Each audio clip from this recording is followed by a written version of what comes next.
Welcome back to the Bass Hive HiveCast. Welcome to a very hot edition of the Bass Hive HiveCast. Recording this on one of the hottest days of the year. So if we look extra shiny today, please just allow it.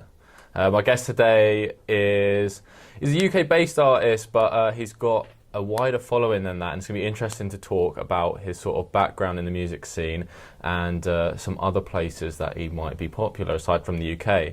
Guest is Duckworthsound. Welcome. How are you? Yeah, how's it going, mate? I'm going good. Good. How was your trip down there? It was, hot to say the least. Hot. I think that's the theme of today. It was a stuffy journey, but yeah, not too bad. It was nice. Yeah, it was decent. So, I mean, my first question is actually very bait, and I haven't asked people this before, so I feel like it's a bit of a weird question to ask. But why Duckworthsound? What does that name mean? I've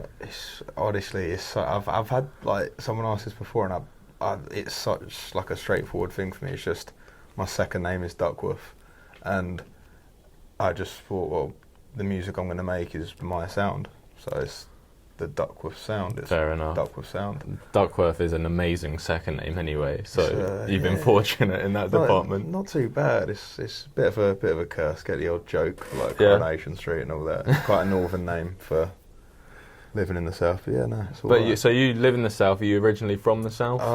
Yeah, I've always lived just outside of London. Lived there my whole life. Born and raised there. Dad's from up north. I think he was born in Northern Ireland, but he lived in Newcastle. But my mum's been down south as well the whole time. So yeah, always been down here. Fair enough. And if we take it back to when you were younger, do you remember your first introduction to music? Yeah, I definitely remember the standout for me of like the introduction to like dance music. I remember just, when you get like CDs at Christmas time, whatever. I can't remember how young I was, but I remember just getting a Clubland CD along with like a bunch of other CDs, like a Ministry of Sound CD, and I remember kind of getting hooked on that straight away, and I was like, I like this. So what sort of age do you think that would have been?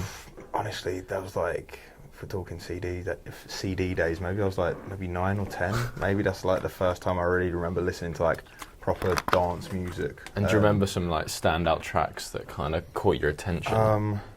I think as I grew up a little bit, there's definitely ones that stand out to me, like especially when I was in like school, like things like when Bass Hunter became big, and things like definitely remember like the first time like Swedish House Mafia came up and David Guetta was coming up, like those sort of things that like they just when they came in at the time, you remember them and they were like, oh, that's nice. Like that was definitely one for me.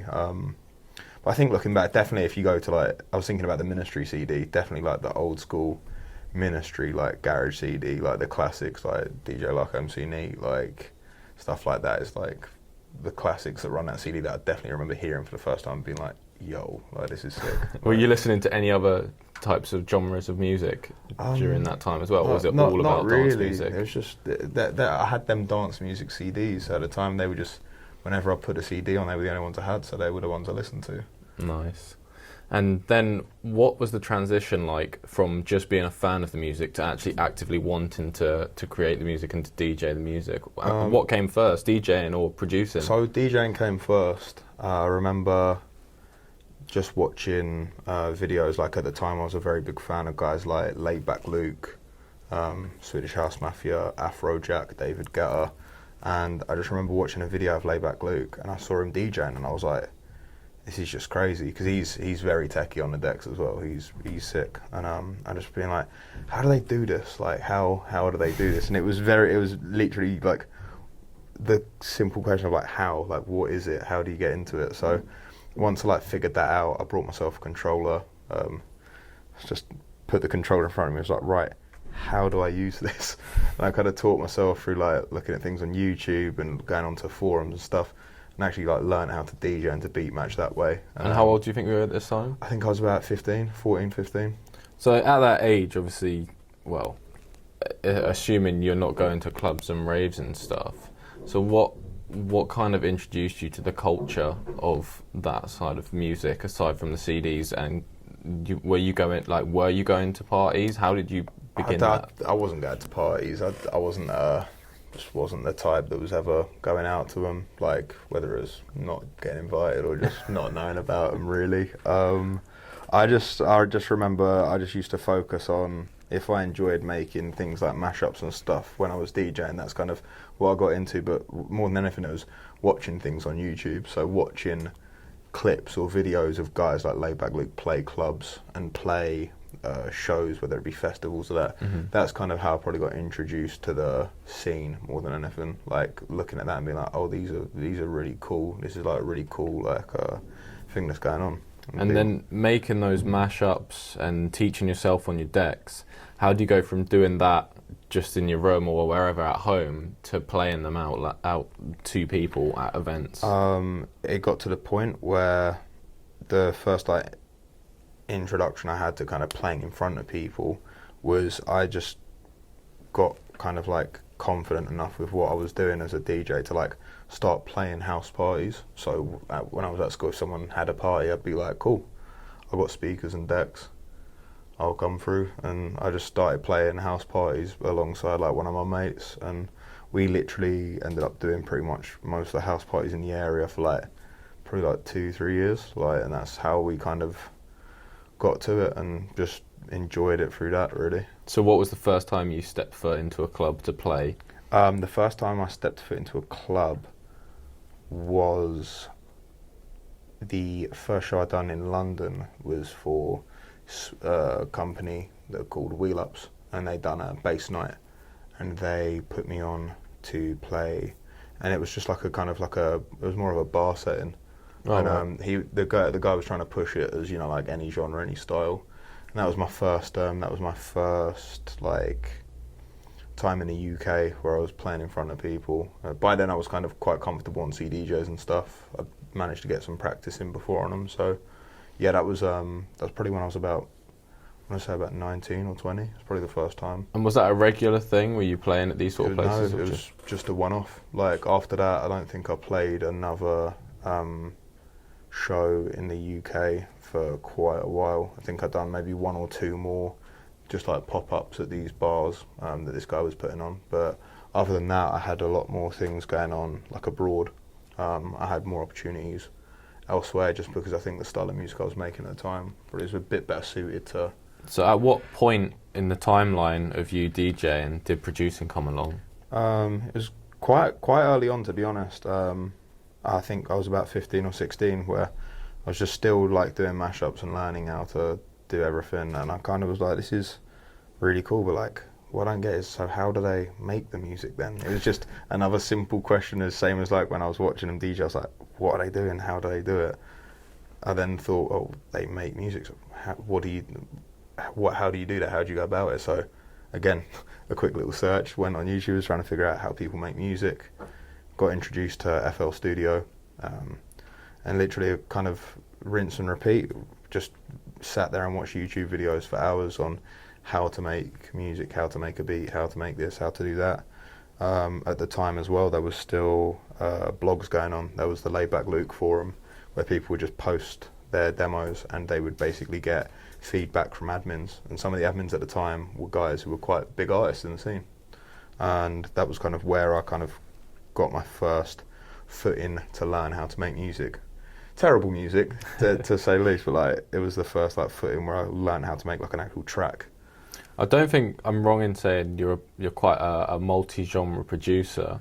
What was the first sort of genres you were attempting to make back in the day? Back in the day, for me, it was Dirty Dutch, which is almost a relic nowadays. But Dirty Dutch is a very, very. It came about kind of before the whole push of like big room. Okay. It's originated, from what I know, like in Amsterdam by guys like Chucky and Laidback Luke and Afrojack. Afrojack's kind of the guy that got me into it, and that was like the first style I wanted to create, because that's all I used to listen to at the time. But I kind of just how music changed with the times. When other styles became bigger, I wanted to learn how to make them as well. So then there was a rise in dubstep, there was a rise in big room and progressive house. So I kind of learned to make them as well, because that's what I was listening to at the time, and that's kind of what I've always gone for. What I'm enjoying at the time is what I want to make. So yeah, like I don't mind being multi-genre. I know a lot of people, there's a lot of purists out there, whether they're in the drum and bass or the bassline scene, that they very much so think like you've got to just, you know, do you and fit this mold and do this style. But I don't really go about it that way. I'm going to do my thing, and I'm going to enjoy making what I make. And I get that it's not for everyone. So if I make a song that isn't particularly something that someone likes, someone else will like. And that's how I've always looked at things. The fact is, like, if you're enjoying it, then I've done something right. I'm kind of jumping about in my notes here, but you've brought it up. Obviously, producing the different styles and sounds.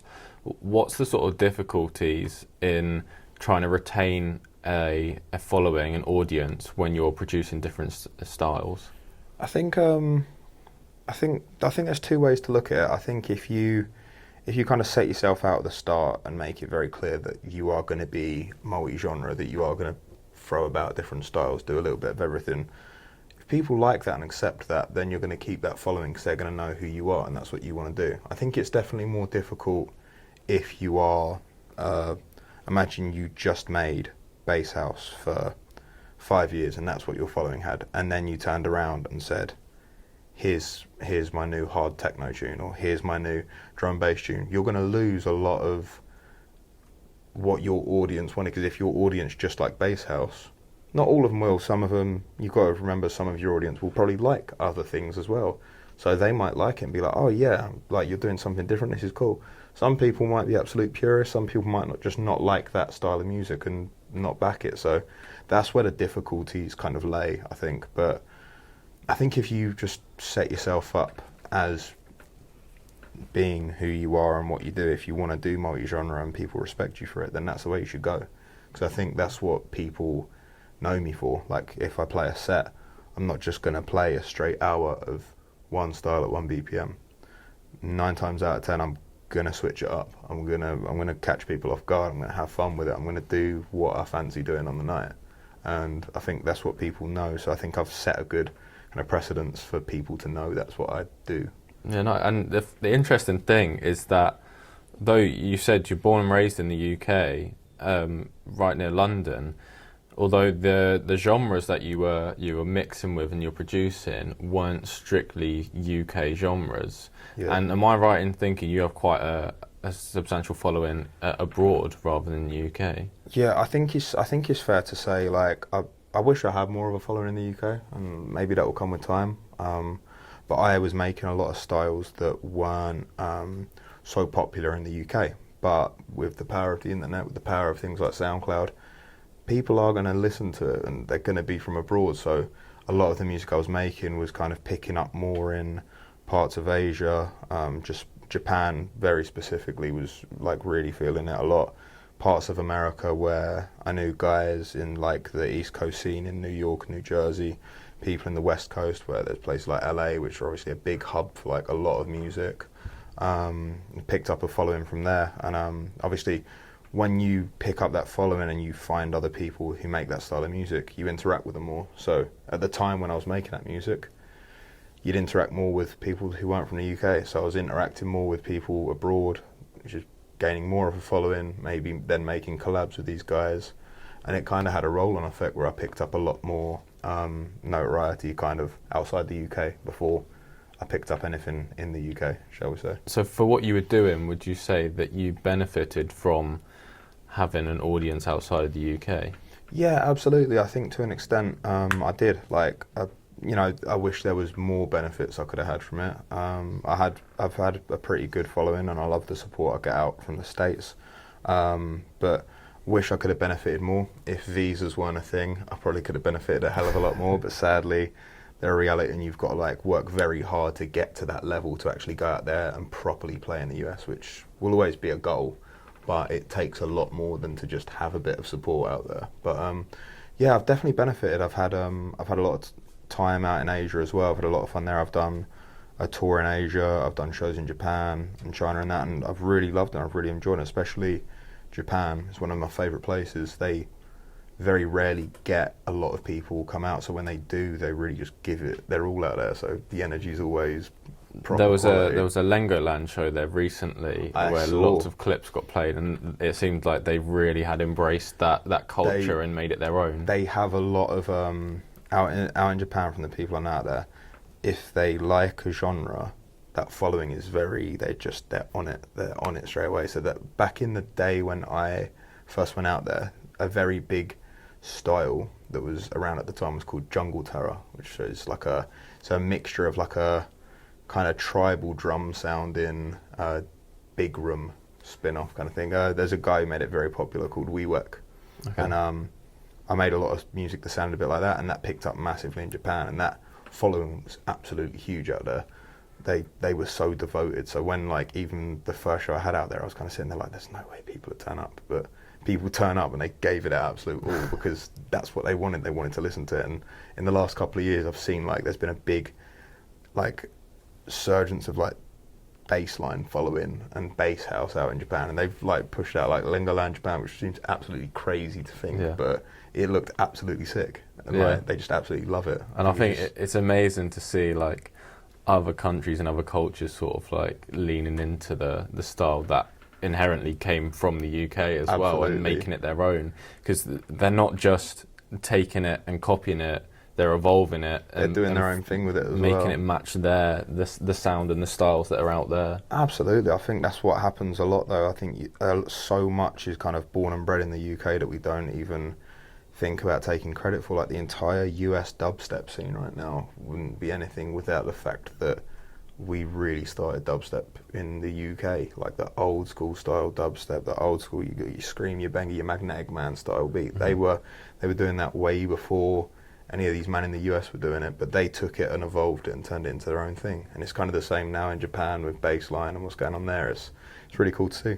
Yeah, so you kind of alluded to it, but what I was going to ask was, knowing that your following comes from places like the US, does that affect you on a production level as to what you're wanting to make? I've never really been too fussed. I very rarely sit down and go, I'm gonna make this style of song with this in mind. I never look and be like, right, I'm gonna make this style of song for this label, or this style of song for this audience, or this fan base. I just do what comes to me. So my music production, like, I tend to just mess around with leads and play around with sounds until I find something I like, and then I see what I do with it, and I take it from there, and then the ball gets rolling. So if I ever play around with that sound and it sounds better faster or slower, then I'll kind of pick what style I'm going to go with at the time from that, and I'll turn it into a bassline song, could go harder with it, could turn it into more of a speed house thing, could mix up. But yeah, it's never something I really think about too much. I just kind of just go with the flow when I'm feeling creative. And you've had some like big support on tracks throughout your time of releasing. Obviously, I've seen Joyriders played your stuff before. I've seen on Spotify you've been playlisted by people like Marshmello and Jaws. What does it mean to have that sort of support from names like that? That kind of excitement never goes away. Like, I remember, like, the first time I got supported by someone big, you get hella like the jitters. Like, who was excited. It? For me, I think the first time I saw someone play out one of my songs was Laid Back Luke at Tomorrowland. He played out the first song I had that kind of caught any attention. I had a collab with DOD, who's incredible producer. He's from, I think, up north or like in the Midlands. He's a hella good guy. I think I sent him over a demo when I was like maybe 16, 17, and he liked it, and we worked a bit more on the track and turned it into a track called Blow Up. And at the time, that was like the typical big room sound that really popped off. And I was watching the Tomorrowland live stream, and I watched Layback Luke drop it, and I just remember being like, oh my God, like thinking this was like the coolest thing, like this was it, this is sick. And that feeling doesn't go away though. Like, I remember at the start of lockdown, Joyride played Friends with Benefits, and I was just like, what? Like, it's still, for me, like, I like the fact like that feeling doesn't go away to me, because although, like, no matter how big or small the artist is, if I hear someone playing my song, I'm going to get excited, because I'm just like, that's sick. Someone enjoys my music that much. Like, I really like appreciate that and take that on, and I'm very grateful for it, like, every time. And like the playlists by Marshmello, Jaws, people like that, is that people that you have a relationship with, or is it just the case of they've picked up these tracks, liked them? With Spotify playlists and things like that, sometimes it can be that someone's picked up that track and they've got it in there, which is always like a blessing. There's some guys obviously that I do have like I do have a close relationship with, so I'm grateful for when I can message them and hit them up and be like, hey, is there a chance, like, I've just dropped this song, what do you think, if you could support it in any way? And obviously sometimes if they can support it, that can allude to them playing it, or it can allude to them like, yeah, I can throw it in my playlist. You kind of, I never really, I couldn't complain about that because it's support either way, and you got to be grateful for it. So, obviously, US scene, Japan scene, as you said, you've kind of built yourself a following there.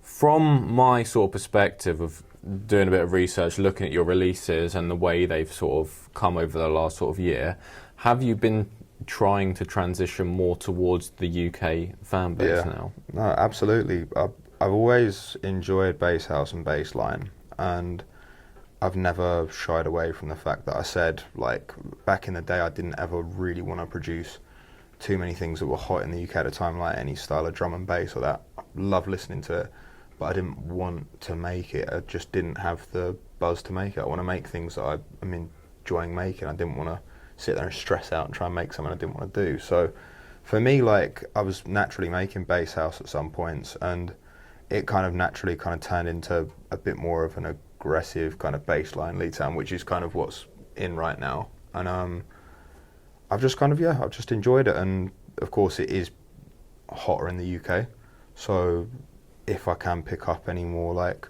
support in the UK and I can keep doing that, then I'm going to be grateful for anyone who kind of likes it and supports it and backs it, especially from the UK, because I'd love to be able to do more out here and like be able to do more shows and hopefully get a bit more support and like do more things out here. And a big part of that, correct me if I'm wrong, must be working with the UK-based labels. You've had several releases on Yosh, which is obviously a label that both me and you have worked closely with. Yeah. Have they helped you sort of with that transition over time? Absolutely. I think Yosh has been a quality part of it for me. They've been extremely helpful, and they've liked. I've sent a lot of demos over. They know of a lot of tunes that I've got that are still unreleased, and not all of them are like strictly bass line, strictly bass house, but they've also taken into perspective like what I do, what my style is.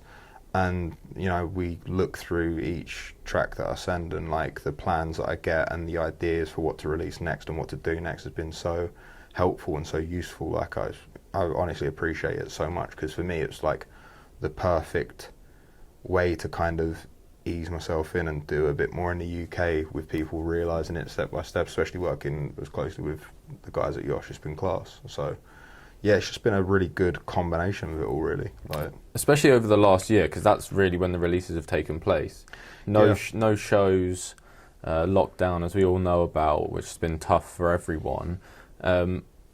What's been the differences releasing with the label in that period of time, as opposed to in your past releases when you've had live shows and things to showcase tracks at? Well, I think there's a big difference with releasing music right now in the pandemic era. There's been the biggest issue that there's been no shows, so it doesn't matter how big of a tune that you've got, really. Like, you could have an absolute banger of a track that could be absolutely crazy, that would absolutely go off at a show. But the fact is there's no shows, so you're automatically kind of shooting yourself in the foot. You're crippling how big of a track that could be by putting it out in that era. And I think that's been an issue just like globally, like with every producer in all music. Like, you put a song out and it's definitely getting less attention because there's so many people that aren't into it right now because there hasn't been festivals and shows, or maybe it's still done okay but it's kind of died off a bit quicker, and tracks seem to, like, you know, be hot for a couple of weeks and people seem to sleep on them afterwards. Whereas you know, back before this, if you look back to 2019, 2018, you'd have a tune that would be big, and it would be big all summer long, and it would get played at every festival, every show, because it was a hot track that summer. And I think that's definitely something that's been lacking during the COVID time. But still, nonetheless, like, my thought was, regardless, I've got a lot of music that I'm sitting on, and I still just want to put music out. I want to be consistent. If it's something that people can enjoy whilst they're locked in even if they can only enjoy it watching a live stream, sitting on their bed watching YouTube, Twitch, whatever it is. Like, at least it's doing something. And like, I think regardless of maybe I could have held off and not released a song for 18 months and then put music out, and it would have done a hell of a lot better because we're out and there's shows now. Could have looked at it that way.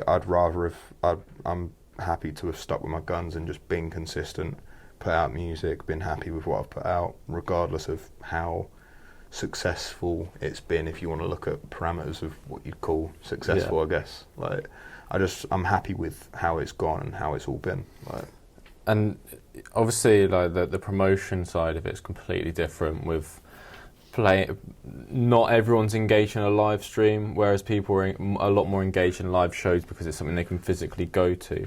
So the promotion over social media has been very much more important, and it's something we've spoken a lot about on Bass Hive, because Bass Hive essentially started during lockdown. It's never experienced posting and what sort of reception it gets while live shows are about. How important do you think it is to the modern artist to be active on social media? It's vital nowadays. I don't enjoy it. I'll put that out first. I can't stand a lot of social media, but it's pretty vital nowadays. It's almost like it's one of your most important business tools, because you need to be active. You need to be posting. People need to see what you're doing, even if it's behind the scenes and you making music, even if it's you being a personality in yourself and showing parts of what you do outside of just doing music.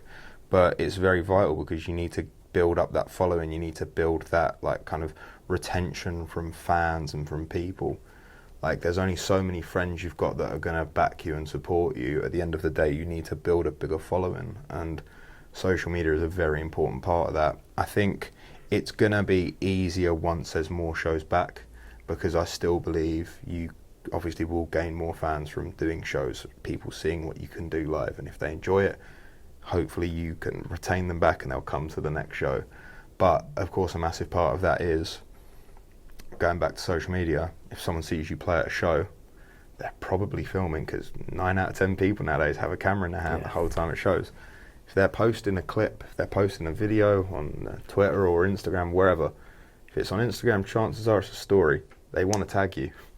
You've got to be active. They want to be able to find you easily enough, and chances are if they tag you, they're going to follow you. So then if they follow you, they're going to want to keep up to date with you. So you're going to want to be active. You're going to want to make sure you keep them engaged with you. So it kind of works in full circle once you've got shows back. I think they all work hand in hand, and I don't think anyone has the key. Like, I don't think there's no secret to it. All these social medias work on stupid algorithms, which I can't stand. I just think if someone follows you, they should be able to see your stuff when you post it and whatever. But all the crap that comes with it, all the likes, posting at certain times, doing this, doing that, it's a lot of work. And I think you've just got to be consistent and just. I'm the first person to moan and complain when like numbers are bad or numbers are low, because it's like, what am I meant to do? No one's telling you what to do, but you just got to be consistent. You just got to do it, and eventually things will pick up. Or if they're not picking up, you got to figure out, what can I do different? What should I do different? And just figure it out. It's all just a puzzle at the end of the day. You just got to try and like work your way through it and figure it all out. I think like the thing is, people choose to do music and to release music. They don't realise, they don't sign up to being on social media. You may have people who are really passionate about music and releasing music, but just aren't inclined to use social media. An example we had from the last podcast was that DJ Hazard has never been active on social media before, but obviously his music's amazing, his shows are amazing, people like him for that. But he revitalised his brand during lockdown by suddenly opening himself up to social media, introducing people to his studio and his space that people could explore and see from a different side of him. The question I have is, social media comes with so many negatives, obviously anonymous accounts and things like that, that really are, it gives people a voice that maybe shouldn't have a voice, and if they were face to face wouldn't say anything. Have you had any negative experiences on social media? Very, very few and far between. I think the only thing I can think of is like I've been called out once or twice, like people just thinking that they know, just being kind of trolls. Like I've had someone once just like look at a clip and he's like, "You're not an actual DJ," and I literally was like, "You should just rise above it and ignore him." But I just couldn't help myself. I was like, "Go on and tell me why." I was like, "I'm here for it. Go on. I'm here to absolutely just spend the rest of my evening just arguing with you on a screen, but go on, tell me why I'm not a DJ." It's just like, I can tell that there's nothing on the decks, and it's just like, what do you mean? Like, you don't have a song loaded up? And I'm like, oh, you're just an idiot, cool. You have no IQ, I'm not going to waste my time on you. But very, very few and far between. I mean, that doesn't mean it doesn't exist. There's plenty of people that are horrible, horrible people that hide behind fake accounts, people that say horrible things. But thankfully, I haven't had to deal with that. I think the most annoying thing I've ever had is one of the first proper shows I'd done in the UK. I was supporting Gamma and Keizo in London, and it got picked up by the videographer when he was doing a clip. Some random kid was just in like the second or third row, and you know when people like put their phone up and they've written something on it, and when you see it, he had a scrolling text going, and it was just like, "This is a pre-recorded set," and I was just like, "You fucking why? Like, what do you benefit from that? And how could you have figured out why you're being so stupid?" And that's just. But then again, you look at that and you're just like, oh, well, whatever. Like, it's, the end of the day, everyone else there enjoyed it somewhat. Everything else looked great, but just looking at that one clip, I was like, oh, just why do people like what is he, a DJ, and he thinks he knows better, and he thinks he's like, I don't care. Like, yeah, even then, keep it to yourself. Like, just let people enjoy the moment. People can keep it to themselves, but I think almost it's quite funny when they do, because I'm someone who I wish I could say it's beneath me, but it's not. So I will respond. But then at the same time, I'm responding, but I don't actually care. I'm just here to see how stupid you are. So like, go ahead if you want to say this, say it. I still don't care. And you could. The thing is, you could have the whole place erupting and cheering for you, and you could have a social media post where all the comments are positive, and it's always that one. Always the one. I think that's just built into our human nature, though. I think it's the same as like you could have a tune pop off on SoundCloud. You could have 4,000 comments of people being like, "This is sick. This is the one." Some dude will be like, "Your snare shit," and like you'll just be ripped to pieces, and you'll want to delete the track. Yeah. And you're just like, "Shut up. Who are you?" Like, and it's all subjective as well. Exactly, so at the end of the day, as long as you're happy with it. Music's always subjective, and that's why I really can't stand people who push their opinion as if they are the right opinion. I don't mind people having an opinion, but what I don't like is people who believe that their opinion is right. Like if it's opinion based and it's not something that genuinely is like a fact, I can't stand people who think they know they're the best. It's like, look, everything is subjective. Everything is down to whatever you want. You shouldn't. No one has the right answer here. If you don't like something, cool. Maybe keep it to yourself. Yeah. So now you've began to integrate into the UK scene, and you're much more part of it. Regardless that you still have this wider audience, but the UK have started to pick up the name, pick up what you're doing, and enjoy what you're doing as well. We run a series on Bass Hive called Making a Buzz. You've actually featured on that series before as well. But every podcast I like to ask the guest if they had to choose someone from the UK-based scene to nominate to be on Making a Buzz, who would you choose and why? I'm just trying to figure out, because I've seen a few of your Making a Buzzes, right? I'm just trying to figure out who you haven't done, because I would say Bates. Yeah. Have you done a Making a Buzz with Bates? Bates has been done, but quite recently. So I think we can accept that answer because it's a recent one. But what about Bates is Bates buzzing right now? Bates is a good mate of mine. He's a really good boy. He's someone who's been able to do different styles as well. He does. And you can still hear it sometimes in his music, but he's done a lot of dubstep. But he's been incredible with bass house and bass line as well lately. I just really like his production. I really like his style. Kid works really hard. He's an incredible DJ. And he has one of the best day jobs as well. Oh, mate, don't get me started. He's in Walking Dogs, he's golden, mate. For anyone who doesn't know, Bates' day job is looking after dogs. Bates walks dogs and looks after dogs. It is a sight to behold. It's beautiful. But yeah, he's a great lad, and I think he's got a bright future. I think he just needs to keep smashing it out, and I'm excited to see what he does next. And how tuned in are you to the UK bass scene right now, and who's about and what's popping off? I'll be 100% transparent. I definitely need to be more tuned in. Lately, I've kind of been in my own little world.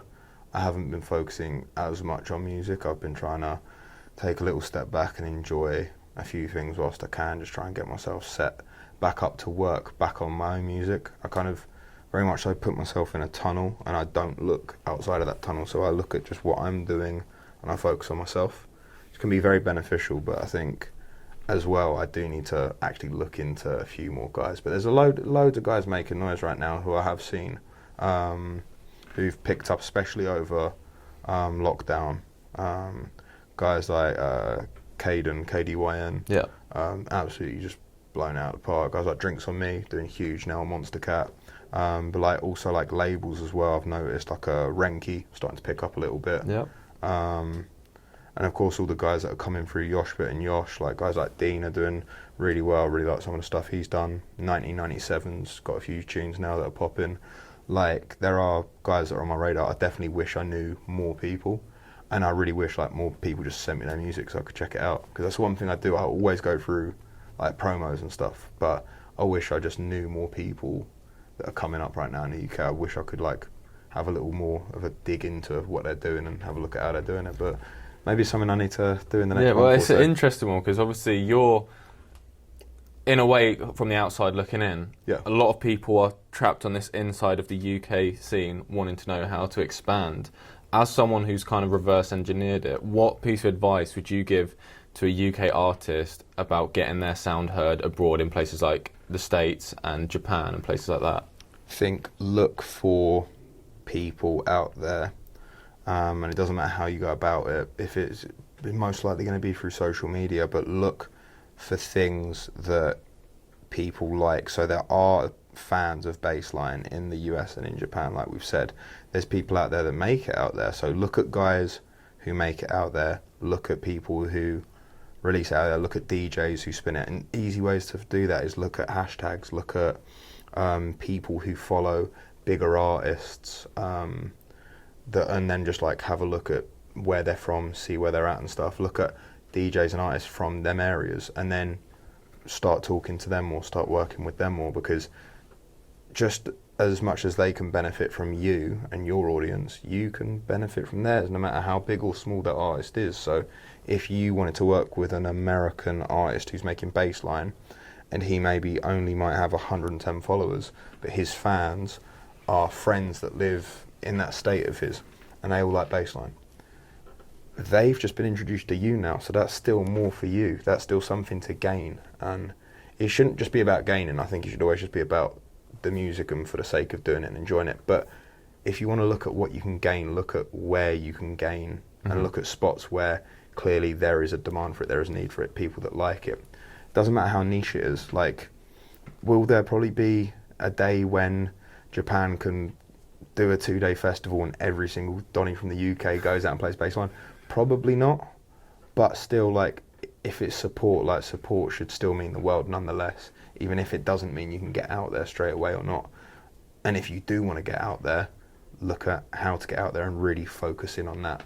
For me, my biggest thing was when I had the opportunity to go out there, it's because I'd been working with people out there for the past year or two before, and it kind of came up in conversation to be able to go out there because a friend was putting on something where he could bring other people.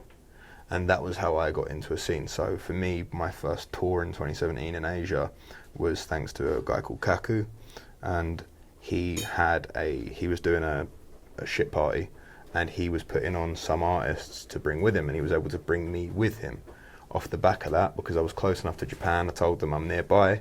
I knew someone who knew a promoter. That promoter was like, we can do a show.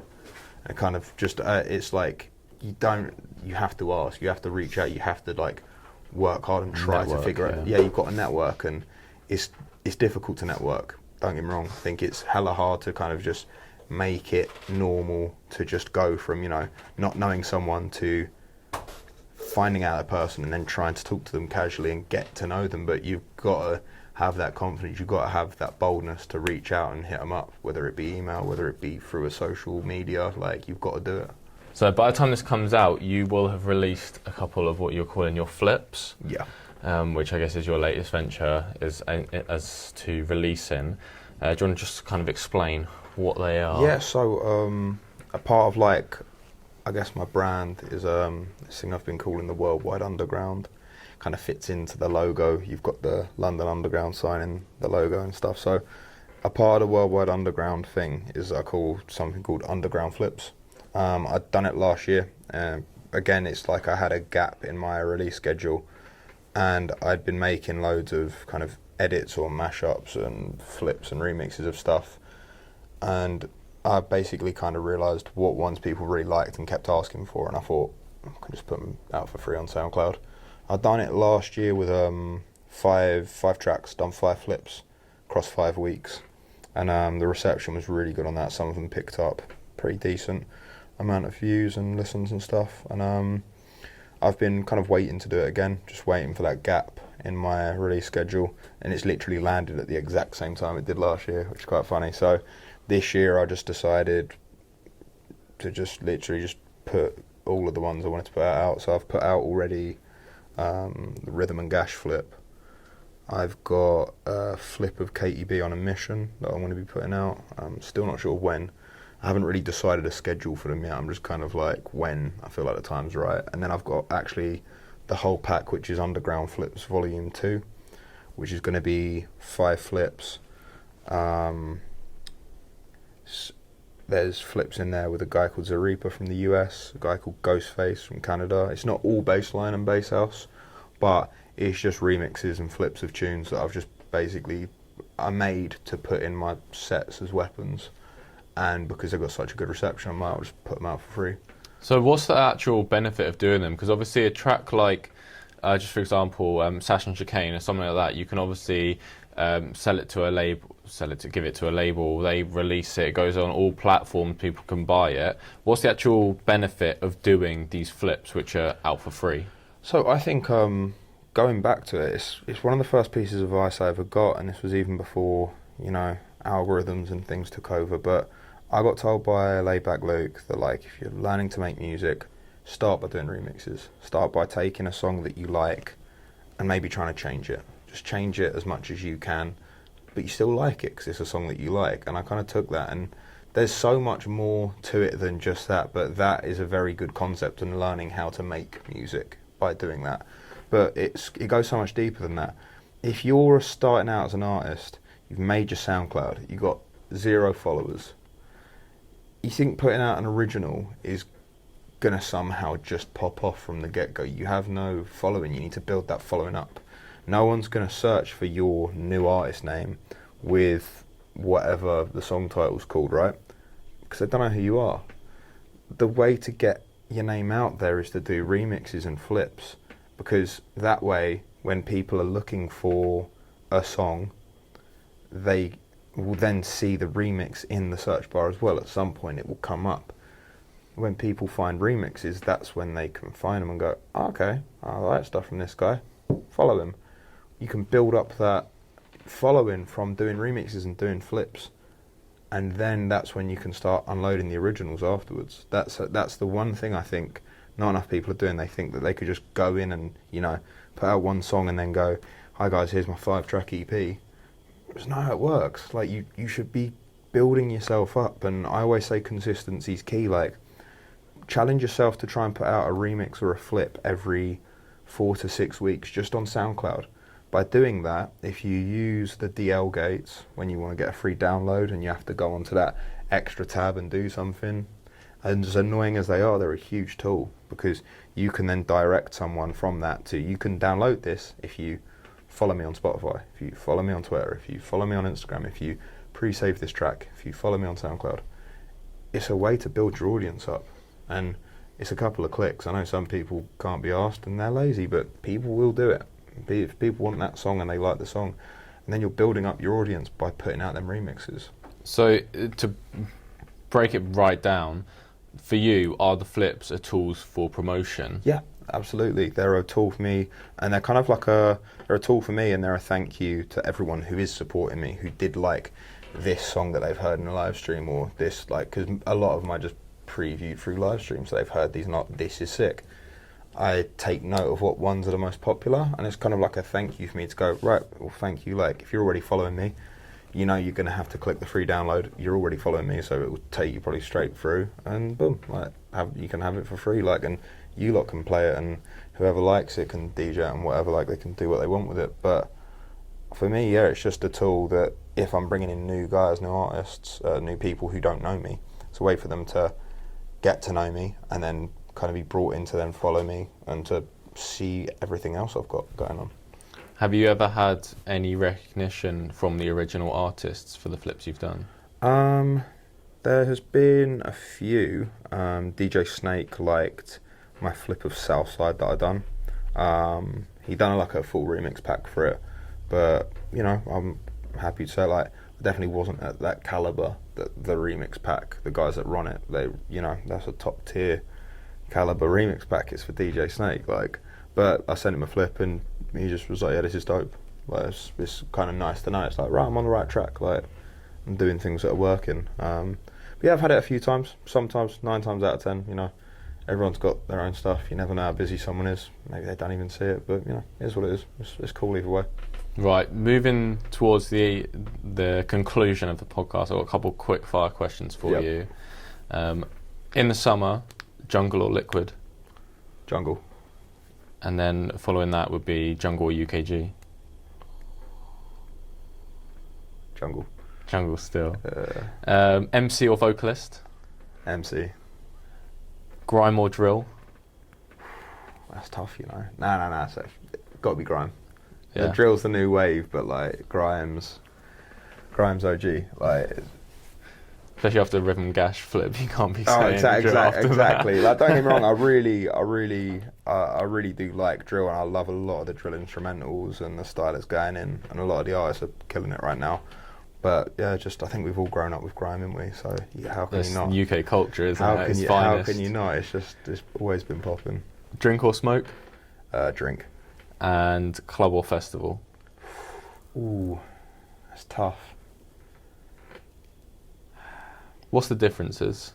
You got to think, like, to me that's like you know, like a really intimate, sweaty club. How could you not say no? But then at the same time, festival. It depends. Are you going or are you playing? If you're playing. If I'm playing, who would not want to be on like a main stage festival somewhere? Like, there's such a hard balance there. I think I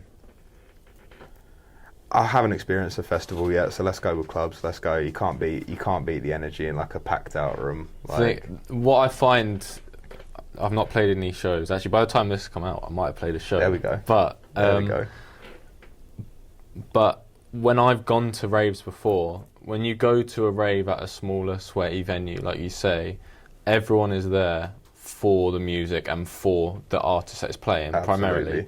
Festival, you get all the people who might be around waiting for whoever's later in the day. True. So sometimes the atmosphere isn't always as good. But I can imagine from a DJ's point of view, while the sweaty club venue is really great because it's a completely different atmosphere, looking out and seeing all those people listening to what you're playing. It's the dream, mate, innit? I don't know either. I've never had that opportunity.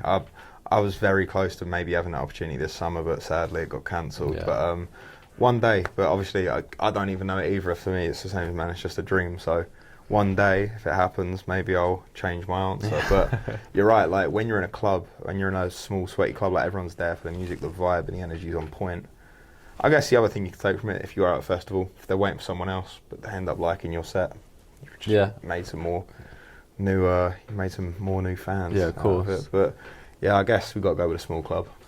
Freedom Day has just happened, and you're playing, as of the time of recording, you're playing a Ministry of Sound this weekend. Yeah. If you were to put on an event night for Freedom Day, Freedom Week, who would be on your lineup? Ooh. Just like one stage lineup? Or? Let's say 3-4 artists. 3-4. Alright, we've got 3 or 4 artists. That's difficult. I'm throwing back to backs, or whatever you like. It's your event. However you want to play it. See, I could go with artists like that I know that are about, or I could go for some absolute killer huge lineup here that just would never happen. Like a Skrillex in London would kind of be ridiculous still, wouldn't it? Yeah. Like, and if we're going for like a huge lineup, you could do like I would go for a Skrillex, and then I go for a My New Lang and Dread MC. This is tough. This is definitely tough. So I'd go for like, I'd probably go for someone like I'd probably go for someone more like American as well though. I'd go for someone like probably people don't know over here, but I'd like to see them like a Jaws would be a good crossover, I guess. Yeah. You could definitely get a Jaws out done here. A couple of London things as well. So. Jaws at Printworks was good. Like that'd be a good response. And then fourth, like getting like a guy like, it's got to be probably like Sammy Vergie, someone like that, just to like round it off. So you've got a nice different mix up of styles. Yeah, proper sticking to that multi-genre theme as well. Keeping to the multi-genre, like you want to make everyone in the room happy, but you got a nice mixture of styles. Vergie's been killing it, to be fair. And like, then you just got some absolute legends in that lineup. Like, but then if I was to do like a smaller show, like more like local with all the boys, like imagine if we just put all one together, like for you, me, Bates. Between us, or like get Tengu involved, like that'd be a lineup and a half as well for Freedom Day. Yeah, that would be great. Let's make it happen. Let's make it happen. What's in your rider? What's in my rider? Vodka, Hennessy, ciders, mixer, water, Red Bull. Nice, straightforward. Whatever you can get. Spirit, just alcohol, and alcohol. If they do food, then sick, but they never really get that, do you? Like. Just straight spirits are the one for me. Fair enough. Have you had any nightmare stories from when you've been DJing? Ever unplugged the wrong USB or queued the wrong deck? Oh yeah, no, I had one of the worst things. I was wearing them. I was out in France at this block party, and they had an incredible setup. It was in a basketball court, and just everyone was like around you. It proper felt like what's that thing? Like boiler. That's the one. Yeah, proper boiler room vibes. Like everyone was just around the table, and they had this beautiful 4-deck, all white Pioneer setup. It was beautiful, and everything looked great. Going first song in, nice. Second song in, nice. And then literally it just went, and I was looking, it was still playing. I was looking at volume phase, it's still playing, and it was like literally the wire from where my headphones were hooked on the fader, and they weren't set to through. The guy that played before me, I just didn't check. It's the only time I've probably not checked that they were set to through, and it just whipped it all the way right. And I just didn't look, and then this guy just came over, and everyone's still just looking at me, and he just went. And I was like, "Yeah, cool." I was like, "Yeah, brilliant." Like that's helped with the nerves. That's helped with the nerves massively. At least you know, like you said, it's the only time you haven't checked it. At least every time since then, you will have checked that. When it comes to mistakes and stuff like that, if they happen, they happen. We're all human. Yeah. Like it's a learning curve. It's especially with how my anxiety and my fears are, and that if I make that mistake, that's going to be ingrained in my head that I can't do it again. You know what I'm saying? Like you get to that point, you're like, yeah, no, that's not happening again. Yeah, let's not go through that embarrassment again. Right, so to wrap up, I always ask the same two questions. One is about the past and one is about the future. The first question is, what one piece of advice would you give to your 16-year-old self?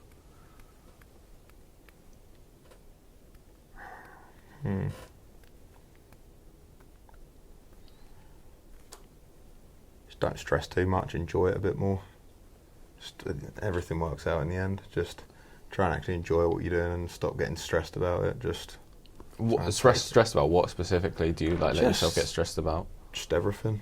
Just in general, like I'm a very as kind of casual and happy as I am when it comes to like talking and everything else.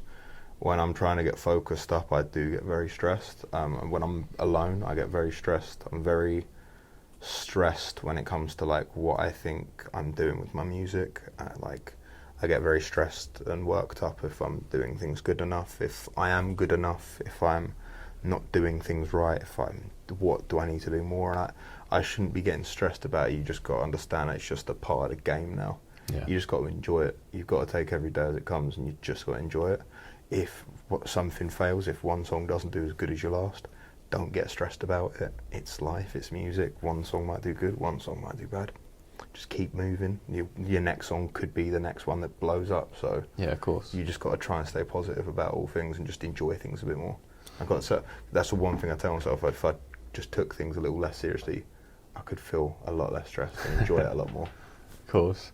So with that in mind then, the last question is, where would you like to be in 5 years' time? 5 years' time. Still doing what I'm doing with music. Hopefully with more shows. Hopefully COVID isn't a thing in 5 years' time. I think that's been the big one across all of these podcasts. That would be the one. Just continuing to do what I'm doing, hopefully with more shows. Don't know what the future holds. Like, it's just more than anything, just being consistent, happy with where I'm at, happy with what I'm doing, and just, trying to be better the next day. Just constantly just trying to improve in one way or another. Perfect. Well, thank you very much for coming on. It's been a pleasure to talk to you. I think this must be one of our longest ones, actually, as well. I do waffle a little bit. No, it's no bad thing. Thank you for having me, mate. I appreciate it. Of course. We'll put all of the links to Duckworthsound and the other podcasts and all the other Bass Hive stuff down below. Also, this will be a few weeks out of date by the time this comes out, but regardless, the first ever Yosh radio show hosted by myself featured a mix by Duckworthsound. So make sure you check that out, because the mix is banging, I can promise you that. But yeah, we'll see you on the next one. Cheers for that. Peace.